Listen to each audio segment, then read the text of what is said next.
Hello, everyone, and welcome back to Spirit School. This is happening both on YouTube and on the podcast now. Thank you for being here.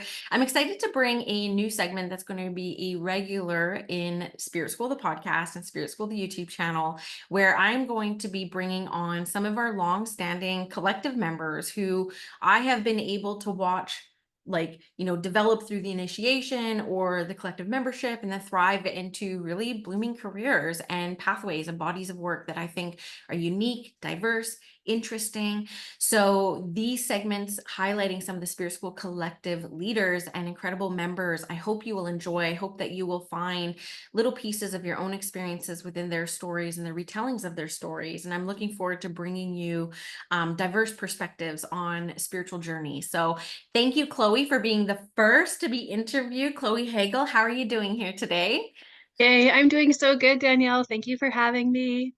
I'm very excited you're here and to have a conversation with you. So I met Chloe for the first time in the initiation, and you joined the second cohort out of 10 of the initiation, which was January 2021. So essentially, you have been a Spirit School student since 2021. So I'm curious about, was that your first mediumship training experience? Like, did your spirituality unfold through that experience, or what brought you to your spirituality and your spiritual curiosities? Yeah, absolutely. So it was my first formal mediumship experience that I know of.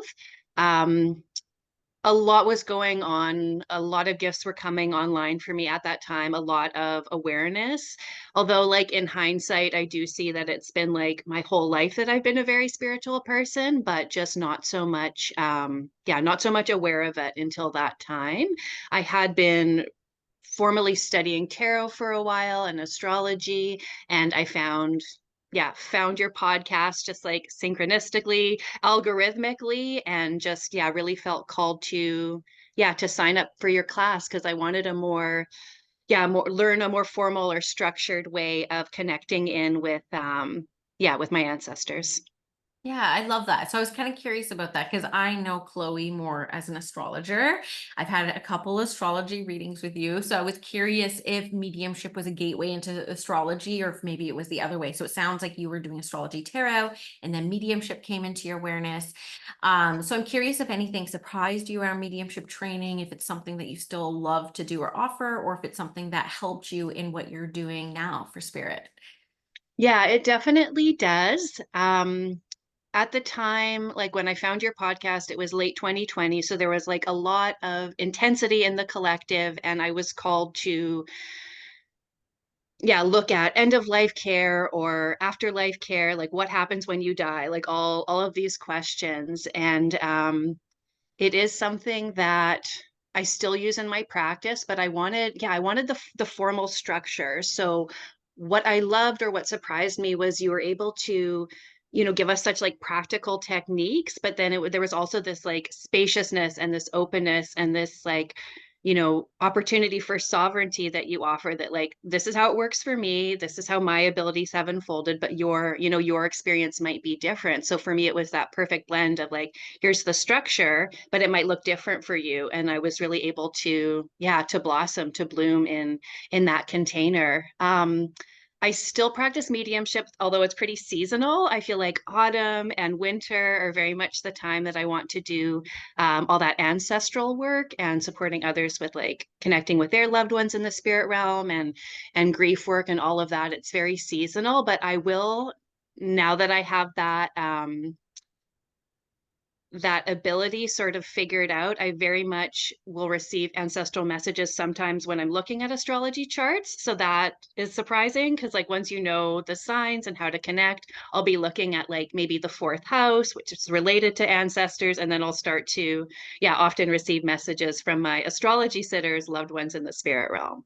I So love it's that. just amazing. I know, and I know that you've been a student of mine for a long time. So, I always say, I do believe the future of mediumship is going to be more multidisciplinary, right? So it is worth Mm-hmm. it for people to spiritually evolve in many different forms and many different ways, and it's all connected. And so, I was thinking about you actually a couple weeks ago because a few years ago in the collective, I taught evidential psychism, right? Like Yes. using the same principles of evidential mediumship is evidential psychic. And then I was like, I made that little placemat where like, here's the areas of life. I'm like, why didn't you use the 12 zodiac signs? Like, why did you just use the zodiac chart? Like, and I was thinking about that, like, how do I build this out? But yeah, astrology I love because, from a personal development lens, and I think Yeah. every medium could benefit from knowing their like human design archetypes and like their astrology placements. They just kind of give Mhm. you little clues into why you may not feel, look, sound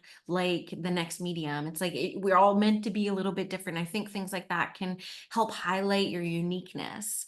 So have you seen through your own development journey maybe permission slips or deeper levels of self-compassion based off of your astrological placements? Yeah, it has served me, immeasurably, honestly. Like, I'm always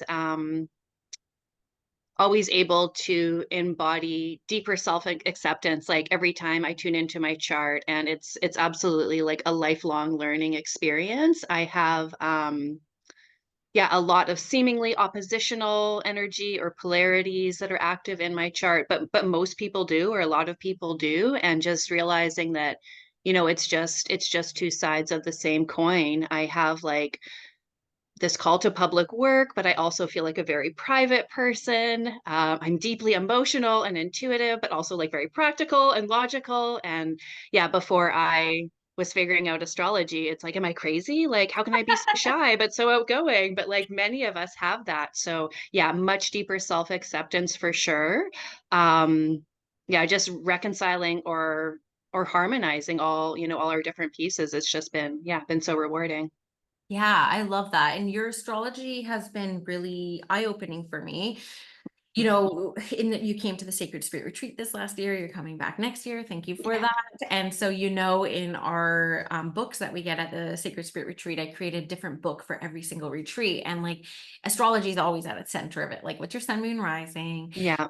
Like, where are you at? Because I really do believe that my favorite readings to get are astrology readings. And I think that Yeah. some of the most accurate readings I've ever had have been astrology readings. And so my first one with you is really healing because I have a seventh house Chiron with Yes. Taurus. And I was divorced by 22. I eloped with a stranger with the first time I met him when I was 18.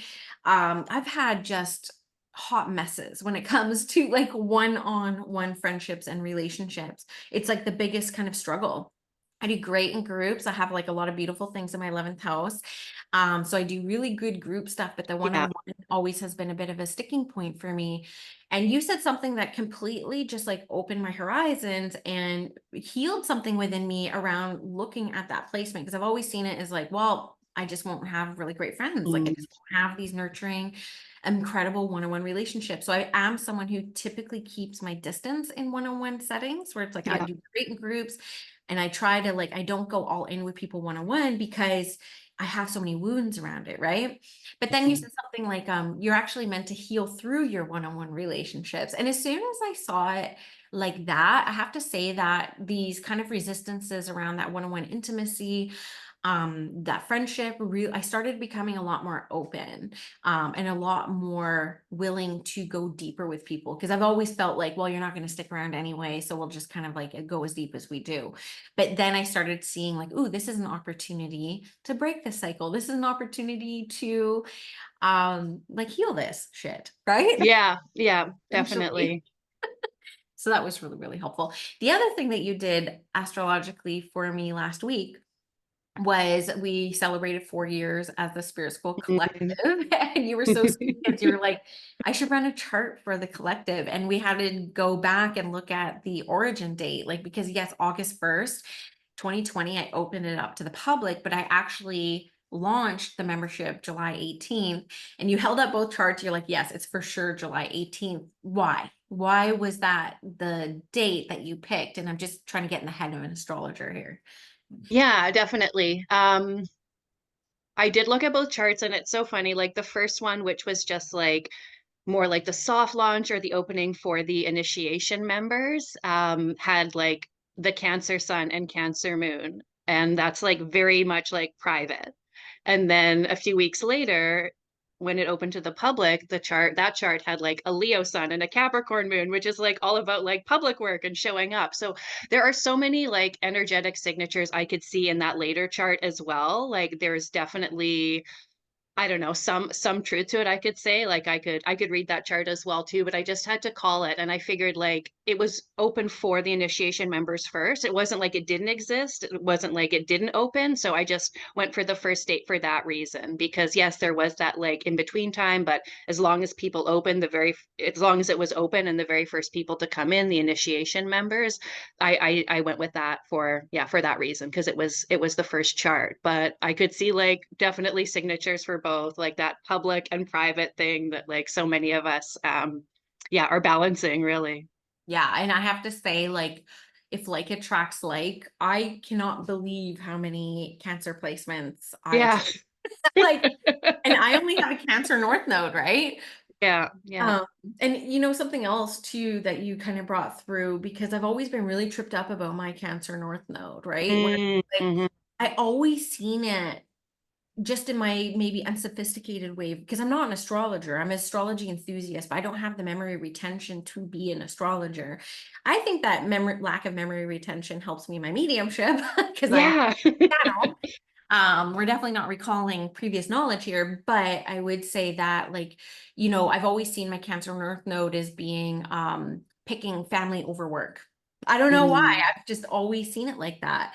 But recently, because it's in its ninth house, you said something one time in a class where you were like, I can't believe how well you're living your North Node in Cancer.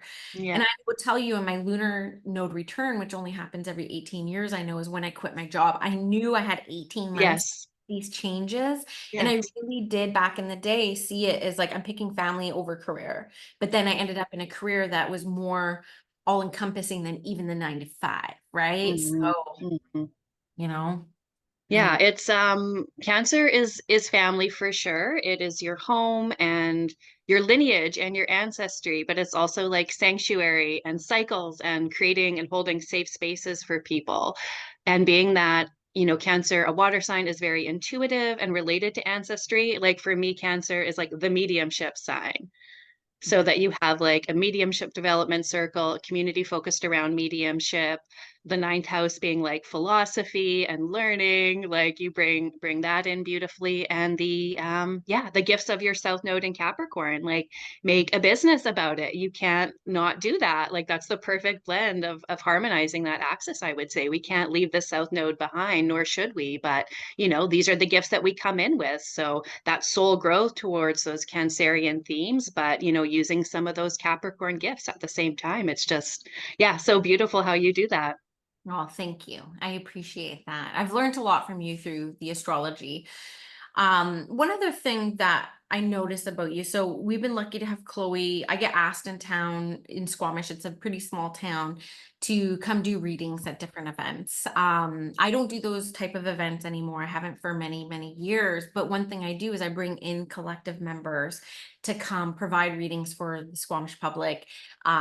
This is the bespoke market I'm talking about. And so you have come Hmm. now to do readings at Spirit School and Psychic Fairs, and you've come to do readings like on the train at the Bespoke Market on behalf of Spirit School. So my trust in you is goes without saying how much I trust you in this work. But you know what makes you sustain this path in the service work that you do? Because it's not for the faint of heart. We know it's not easy. We know Hmm. it takes a lot of self-awareness, a lot of continuous healing and looking at ourselves. And it's not for the faint of heart, but you've done it so beautifully, and you've been doing it since as long as I've known you, and you've grown even more into it. So like, what has your career projection been like, and where do you feel like you're going? Thank you. Yes. Um, Continuous development keeps me going, like always learning, always expanding, having, connections like the people I met through the collective, that sustains me as well. Being respectful and honoring the cycles that I go through and understanding that we are very seasonal and cyclical people. And well, I mean, all beings are, but just, yeah, having some respect and honoring that, like, going when I need to go, resting when I need to rest, like really trusting that. Um, Where I'm serving right now is astrology classes and one-on-one readings. I also host a monthly women's circle. It's like a mutual aid project. It's been going on for a year and a half. We are reading Women Who Run with the Wolves, Mhm. and it's almost done. So I'm going to be pivoting to more of like, yeah, astrological classes or astrological circles, like probably something with lunar living, or the moon. I'm super into that. But yeah, having this container where we're able to, like the woman who wrote this book, she is a Jungian psychologist. So these experiences are very like archetypal feminine or archetypal human experiences. So when we read it together and we share, we're able to like, yeah, transmute it, the wisdom into healing. And I get a lot from that as well too. But that is where I'm currently serving in like a circle capacity. And then I also do tarot readings. It's funny, I'm getting more into like, it was very much like tuning into the higher self, like psychological, and I'm growing more into like maybe some like fortune telling even. Like at first I was like, no, no, like you can't tell a fortune with tarot, like very critical, very discerning, but I'm expanding more into yeah, like lots of like forecasting and predictive stuff as well too. So yeah, it's an exciting time. I'm working with the modalities I've worked with for years, but finding new ways to yeah, new ways to evolve. And yeah, I'm going to be teaching some astrology classes in the Spirit School Collective starting next month too. So super honored for that and so excited that that's going to be happening. Yes, yes, yes. So Chloe, we're really building out the collective. Like, there's gonna be so many monthly things. We've had Christy Yale doing monthly human design readings because that's what the Yeah, collective members were talking about. I think yeah, you even she's amazing. initiated one of those conversations where you're like, "Are there other like 6-2s?" Or I don't remember what the Yeah, were, but I think it was the same lines I am, and I get confused about yes, design, even in comparison to astrology. I find astrology to be much more accessible to me, but I yeah. still love the wisdom of human design. So 100%. Same, same. I you can't know. quite get the basics, but that's why like I love Christie's classes. Yeah. I do too. And I mean, you always got to look at the origins of things too. So it's just like, how did this start? And like there's some questions there I have, For sure. Yeah. but I will say that I have had some great sessions and I love the way Christy Yale breaks it down. So we're doing those monthly. They've gone really well. So I've asked Chloe to come into the collective to do monthly astrology lessons because I can't teach that. People are obviously interested in it and I talk about it a lot. And so we're really excited starting in September. Chloe will be coming in to do monthly astrology lessons. So thank you for bringing that wisdom in for us. And I'm looking forward to that. There was something that you were talking about I wanted to bring into around the friendships that you've made for sure, because that's something that I've seen you do really well. And you have a core group of collective members that I think we're all started around 2021, 2022, join the membership. And Mhm. I know that you guys like shared a room at the retreat and it goes even beyond that, but it's been beautiful for me to watch these relationships flourish from people who have met in the collective. And you guys have been friends for years now, and you guys go to events together, you sit in circles together, you attend each other's like events. And I mean, what has that been like for you? And, has that filled up a lot of your life, like the friends that you've met through the collective? Yeah, I have like had a similar experience given that my son is in the seventh house. So for me, it's an area that I can evolve in, and friendships have not always come easy to me. And sometimes I feel like my social capacity, being that I am so sensitive, I don't necessarily have like a huge social capacity.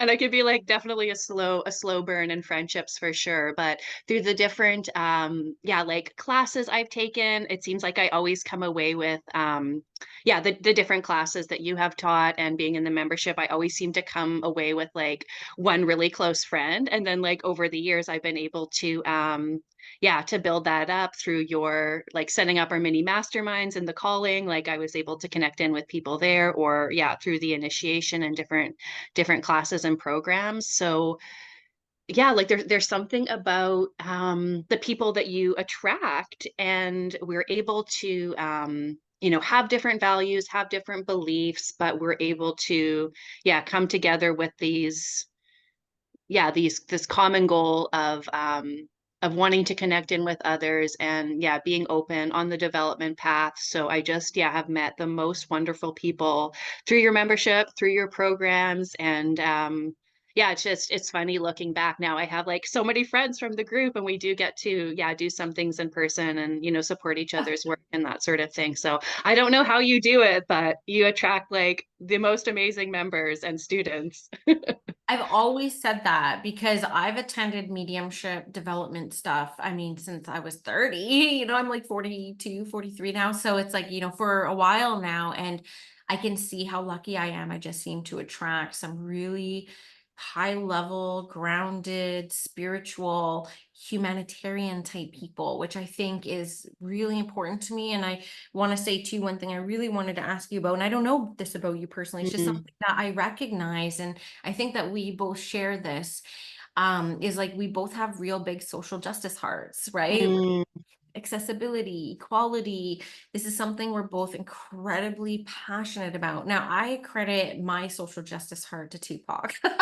And For sure. honestly, his music growing up, I mean, he literally woke me up to social injustices when I was a Yeah. teenager. And so, like, this has been in my awareness through the music of Tupac, which is why I talk about him every single freaking day of my life. But, Yeah. where does that come up for you? And, like, what would you love to see in the spiritual space to make it more humanitarian based and more, I don't know, accessible, fair? What you looking for? What's the big dream?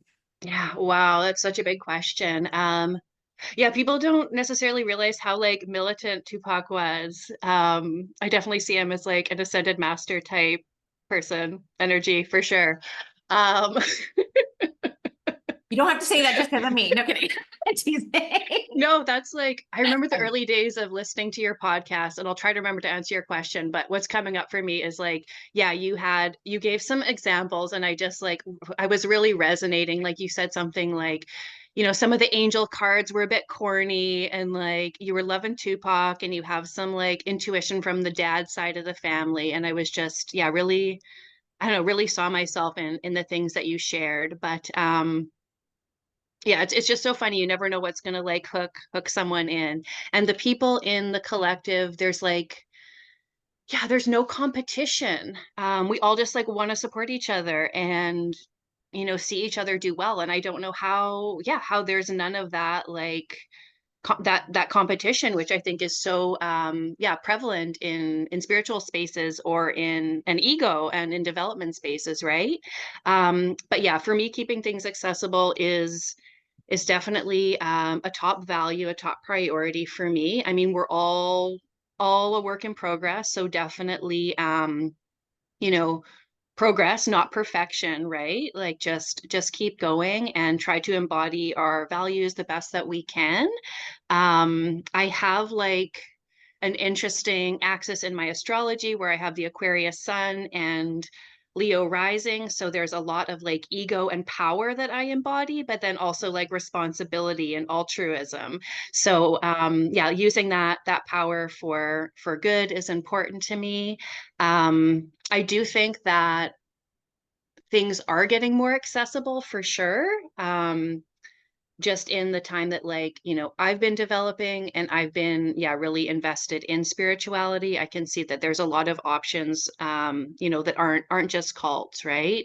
um It's but my yeah, like hashtag, right? Hashtag not a call. yeah, well, we accept so many different types of people. It's just such a dynamic group, so I don't think we're ever going to be a cult because you don't have to fit this, this cookie cutter mold. But yeah, you've definitely been a model for me with your, your reparation pricing or sliding scale, accessible pricing. Yeah, not getting like out of hand when it comes to things like that. Cause it can be difficult when you talk about like charging your worth and like thinking Yeah. about like, how much am I able to influence someone's transformation? And like, how much will their life be enriched if they actually take my advice? So, like, yeah, like, are sessions worth hundreds of thousands of dollars? I don't know, they could be, but like, it's more important to be, yeah, like accessible because then you could reach more people too, right? So, having that, I appreciate you have that range of offerings, like some higher ticket stuff, of course, but then, the podcast. Yeah. and the membership, and like some really, yeah, really accessible offerings too. So I think that's something that we can do that's important, is just making sure you have that range of yeah, of accessibility in the offerings, not just high ticket, even though it's all super high value. And there's, yeah, there's nuance there too, because, you know, if someone follows your guidance and changes their life, then Yeah. I mean, it is worth $1 million. I don't know. I'm not going to say it's not, but we can't be charging that because then we can't help as many people, right? So, I know that's been my thing is from going from stage fright to going into, business mentorship space where it's, yeah, you just need one $20,000 client. And I'm like, but I want to talk to 20 people.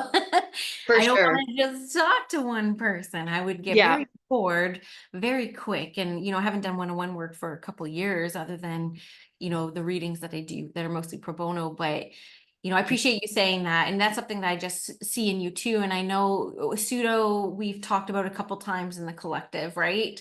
And so I'm excited to see where your work takes you with that. Hmm. Hmm. So I wanted to bring that in, and I'll just ask you two more quick questions before we wrap up this interview. And, Of I know this is course. your first time being interviewed on a podcast. So thank you. You're doing phenomenal. You're doing phenomenal. I really sprung this on my members last week where I was like, I want to interview you on the podcast. I think you just booked this Friday. You're like the first one in. Yeah. Mm. One thing I really like to ask people, and this kind of is inspired by Oprah, I will admit, Yes. but looking back at, what you know now, like you've been on this path a little while, you've gone through dark nights, you've returned to Mhm. the light, you've found brighter forms of yourself for sure. What would you tell your day one self? Like, what piece of advice would you say to day one Chloe on the spiritual adventure? Wow. Yeah. Um, that is such a big question. I do think it goes back to trusting your intuition and allowing like the flow of those cycles. For it to be sustainable, you have to have periods of growth and rest. And that's all evolution and that's all healing. So for me, that's, yeah, being in tune with the cycles of nature, my seasons, it supports me so much. So like, yeah, trusting that we all have like a different, different seasons and cycles, right? If I see someone else, that's not necessarily, how I need to be. And very much like, yeah, honoring this life, honoring this experience. I'm a very like ritualistic person as well too. So anything that I can ritualize, I will. And just, yeah, having the courage to be like optimistic Hmm. as well. That's like a big thing that I'm going through right now, that it takes a lot of courage to be optimistic. So yeah, that's a really big question. Yeah, that's a fantastic answer, like that's a really fantastic answer. It does take courage to be optimistic. It really does. And I think that's one thing that I wanted to make more accessible in the spiritual space is like not avoiding reality and like, like watching everything, but then Right. also knowing like when to be a dreamer, like when to like yeah, just when I was really struggling with the school when I first kind of like built it, I kept getting this repetitive word coming up in my mind, law of assumption, law of assumption. Never Mm-hmm. even heard of that before. And when I finally looked it up, I'm a bit of a slow study. I'm like, yeah, I guess I could just lean into assumption that everything will work out as it will. And that's as far as I could get as far as my positivity, because it was going through like a real dark night at the time. Yeah. But it takes intention, it takes a choice, like you say, to lean into that, even when life is not all sparkly all around. So I like that you phrased it Mm-hmm. like that, the courage and trusting yourself. Um, I agree, trusting your intuition. So my final question is, how can people keep in touch with you? You have your reading that you did for the collective up on your YouTube. So I know Mm-hmm. you have Instagram if you want to drop those for people to see. Would love for you to drop that. Yeah, absolutely. You can find me on Instagram and on YouTube at Chloe Oracle, Chloe.oracle, and also find my classes in the collective coming soon. But that's where I'm most present right now, is on YouTube and Instagram. So you can find me there. Yes. Thank you for coming on, Chloe. Yay, thanks for having me, Danielle. Awesome.